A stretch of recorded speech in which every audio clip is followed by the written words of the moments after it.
Good morning to all. My name is Shivakshi Khandal and I have secured rank 3 in RAS 2018. So हम पहले मेरे background के बारे में बात कर लेते हैं। मैंने बीटेक किया है government women engineering college Ajmer से इलेक्ट्रॉनिक्स एंड कम्युनिकेशन इंजीनियरिंग में, एंड मेरी 10th एंड 12th भी जयपुर से ही हुई है, सेंट्रल एकेडमी अम्बावाड़ी से। मैं जयपुर में ही बॉर्न एंड ब्रॉट अप हूँ। हम बात करें इस पूरे प्रोसीजर की, तो ये पूरा एग्ज़ाम 3 पार्ट्स में डिवाइडेड है। सबसे पहले प्री, फिर मेंस और फिर इंटरव्यू।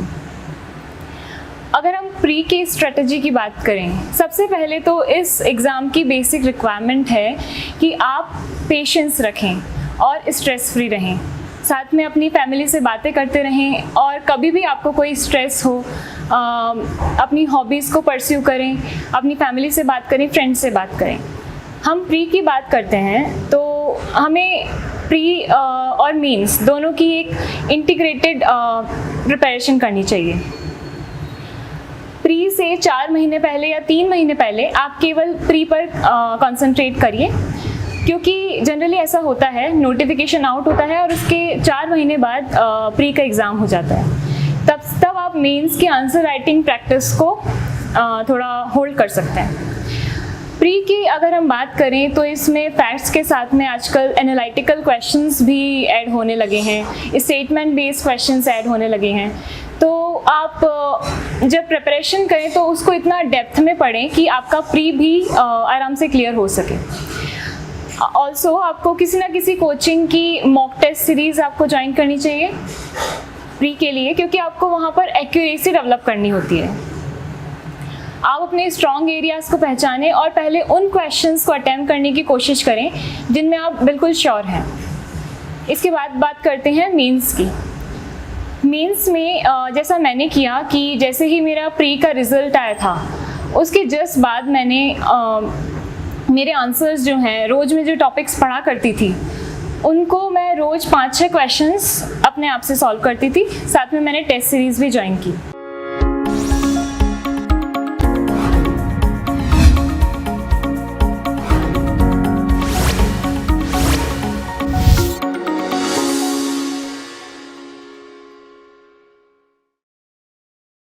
मैं जब भी कुछ रीड करती थी तो उसको क्वेश्चन आंसर फॉर्मेट में बनाकर मेरे पास रेडी रखती थी। इससे ये हुआ कि जो हेजिटेशन होती है या आप नर्वस हो जाते हो सॉल्व करते समय, आपको दिमाग में चीज़ें याद नहीं रहती हैं, वो प्रॉब्लम मेरे साथ नहीं हुई।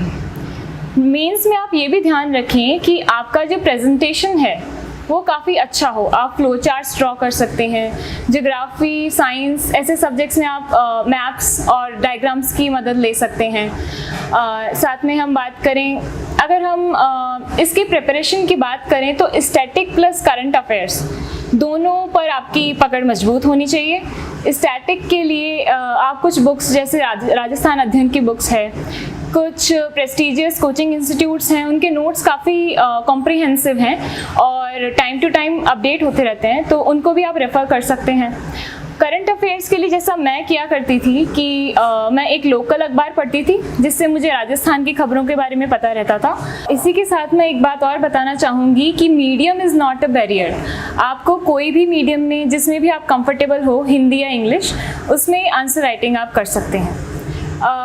मैं जब भी न्यूज़पेपर पढ़ती थी तो मैं साथ में उसके नोट्स बनाया करती थी, जो भी इशू चल रहा है या जिस पर भी कुछ फैक्ट्स की ज़रूरत पड़ सकती है, उनको मैं एक कॉपी में नोट डाउन करती रहती थी।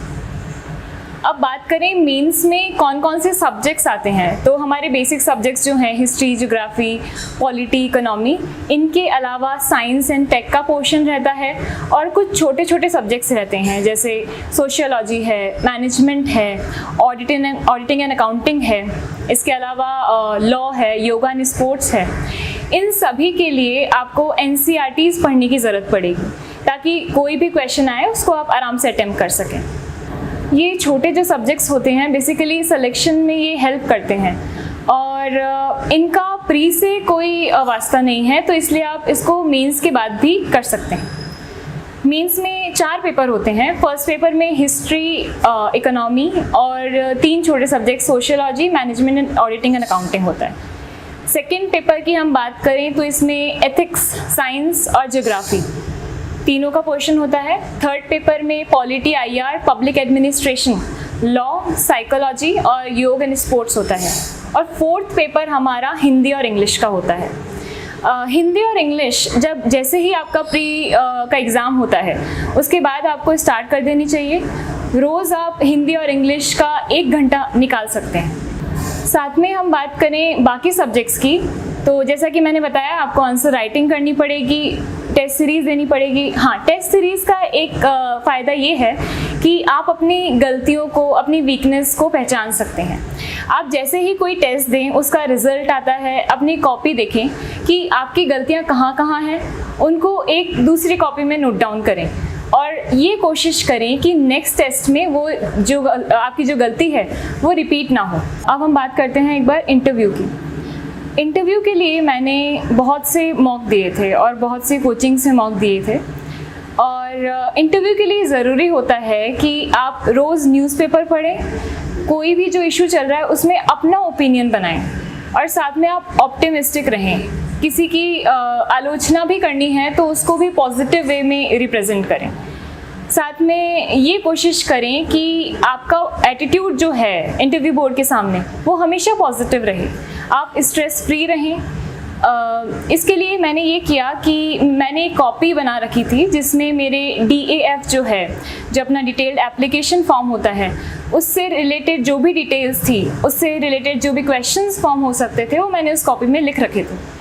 साथ में जो भी करंट अफेयर्स होते थे, बहुत सारे इश्यूज़ चल रहे थे उस समय, उसके भी मैंने पक्ष और विपक्ष एक कॉपी में लिख रखे थे। जब मैं इंटरव्यू देने जाती थी तब मैं यही सोचती थी कि इंटरव्यू को हमें एक हेडेक के रूप में नहीं लेके इसको एक कन्वर्सेशन के रूप में लेना है और उनसे डिस्कस करना है, उनको अपनी पर्सनालिटी के बारे में पता चले, इस तरीके से अपने आप को रिप्रेजेंट करना है। अब मैं मेरा शेड्यूल बताती हूँ आपको कि किस तरीके से मैंने ये सारा टाइम मैनेज किया और मैं ये अचीव कर पाई। मेरा शेड्यूल ये रहता था, मैंने कोचिंग ज्वाइन की थी क्योंकि मैं साइंस बैकग्राउंड से थी और ह्यूमैनिटीज़ में स्विच करना मेरे लिए थोड़ा सा डिफ़िकल्ट था। मैं सुबह कोचिंग जाती थी और कोचिंग से आने के बाद में मैं रिवाइज़ करती थी। रिवाइज़ करने के साथ साथ न्यूज़पेपर पढ़ती थी और अगर उस जो टॉपिक मैंने पढ़ा उससे रिलेटेड कुछ न्यूज़ में आया है तो उसको भी मैं उसके साथ साथ अपडेट करती रहती थी। मैंने कभी आवर्स काउंट नहीं किए। मेरा ये रहता था कि रोज़ मैं अपने टारगेट सेट करती थी। 1 नाइट बिफोर मैं रात में टारगेट लिख लेती थी और पूरे दिन मुझे वही टारगेट फॉलो करना था। ऐसा मैंने वीकली बेसिस पे किया, मंथली बेसिस पे किया। ये जो एग्ज़ाम है इसमें हो सकता है कि आप बार बार डीमोटिवेट हों क्योंकि थोड़ा समय लगता है। अगर हम UPSC से तुलना करें तो उसके मुकाबले थोड़ा समय लगता है।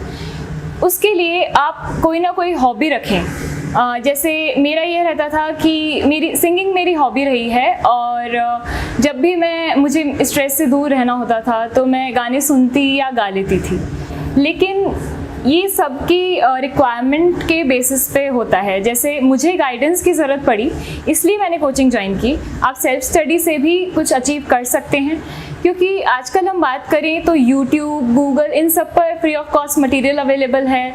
कोचिंग्स अपने ऑनलाइन कुछ वीडियोस डालते रहते हैं। तो मेरा मानना ये है कि स्टूडेंट की रिक्वायरमेंट के हिसाब से आप कोचिंग ज्वाइन करें या ना करें, ये पूरा आप पर डिस्क्रिप्शन है। हम बात करें बुक लिस्ट की तो कुछ बेसिक बुक्स हैं जैसे NCERTs हैं, राजस्थान अध्ययन की बुक्स हैं, IBSC की जो बुक्स आती हैं। तो इन बुक्स को आप पहले अपना बेस बनाएं बुक्स को पढ़ने के बाद में, और फिर प्री, मेंस और इंटरव्यू इसके हिसाब से अपना जो मटेरियल है उसको अपडेट करते रहें या घटाते रहें। और जो एंड मोमेंट है जब आपको बस एग्ज़ाम में अपीयर ही होना है, उस मोमेंट के लिए आप शॉर्ट नोट्स रेडी रखें। नोट्स इस तरह से होने चाहिए कि उसमें फैक्ट्स इंक्लूड होने चाहिए क्योंकि एनालिसिस पार्ट तो आपकी थिंकिंग है। आप उसमें फैक्ट्स इंक्लूड करें, उसको कॉम्प्रिहेंसिव बनाएं और अपडेट करते रहें। हम बात कर लेते हैं RPSC और UPSC के जो पूरा रिक्रूटमेंट प्रोसेस है उसमें डिफरेंस क्या है। अगर हम बेसिक डिफरेंसेस की बात करें तो आरपीएससी का जो एग्ज़ाम होता है आरएस का, उसमें एक ही पेपर होता है प्री में, और उसी में रीजनिंग, मैथमेटिक्स और बाकी सभी सब्जेक्ट्स इंक्लूडेड होते हैं। जबकि हम यूपीएससी की बात करें तो एक पेपर होता है जीके जीएस का, और दूसरा पेपर जो है वो सीसेट का हुआ करता है। मेंस की बात करें तो आरएस में आपको ऑप्शनल सब्जेक्ट्स चूज़ करने की ज़रूरत नहीं होती है, आपको सभी सब्जेक्ट्स पढ़ने पड़ते हैं। जबकि यूपीएससी में सभी सब्जेक्ट्स पढ़ने के अलावा एक ऑप्शनल सब्जेक्ट का भी आपके पास में ऑप्शन होता है। अगर हम इंटरव्यू प्रोसेस की बात करें दोनों की, तो यूपीएससी में जनरली देखा गया है कि एनालिटिकल क्वेश्चंस ज़्यादा से ज़्यादा पूछे जाते हैं, और आरएस में ये फैक्ट्स प्लस एनालिटिकल क्वेश्चंस दोनों का मिक्सचर होता है।